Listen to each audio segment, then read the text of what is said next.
বাংলাদেশে যত ড্রাইভার আছে সব ড্রাইভারদেরকে বলছি যে ভাই পুলিশে আবার উৎপাত করা শুরু করে দিছে এবং আপনারা সবাই একত হন। আমি একজন ড্রাইভার, ঠিক আছে, আপনারা সবাই আমার এই ভিডিও শেয়ার করে দেন, কারণ পুলিশে আবার এই চান্দা তো আর পাইতেছে না, মাসিক মান্তিও পাইতেছে না। এখন তারা মনে করেন কি খালি ছোট একটাই কেস, এই দোষ সেই দোষ ওই দোষ দিয়ে কেস দিয়ে মানুষকে হয়রানি করতেছে।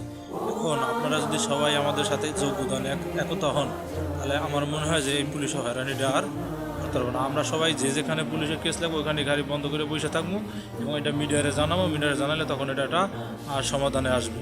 কিন্তু আমরা যদি মুখ বুঝে বসে থাকি তাহলে আমার উপরে মনে করেন কি অত্যাচারে কোনো শেষও থাকবো না। আমরা যেই অত্যাচারে জ্বলছিলাম ওই অত্যাচার আবার আমাদেরকে জ্বলতে হবে। তাই আমরা কাজেই সবাই একটু কষ্ট করে হইলেও আমরা এই ইটা পালন করি। আমার এই ভিডিওটা সবাই শেয়ার করে দেবেন, সবার কাছে পৌঁছাই দেবেন, যাতে সবাই দেখা এই তাদের হাত থেকে আমরা বাঁচতে পারি। কারণ তারা যে করতে আছে তাতে আমরা গাড়ি যে শান্তিতে চালাবো মনে হয় না। আমার মনে হয় শান্তিতে চালাইতে নলডো বলে কেস দিতে দিতে দিতে দিতে আমার জীবন ঝালাপালা করিয়া লাগবে, কারণ তারা তো চান্দা খাইতে পারবো না, টাকা চাইতেও সাহস পাইব। এখন এই জন্য বলতেছি যে আপনারা সবাই একতা হন, হাতে হাত মিলান, সবাই আমরা একত হই, তখন দেখবেন আমাদেরকে আমরা একটু সুখে শান্তিতে গাড়ি চালাইতে পারবো। আমার শ্রমিক ভাইদেরকে সবাইকে আসসালামু আলাইকুম।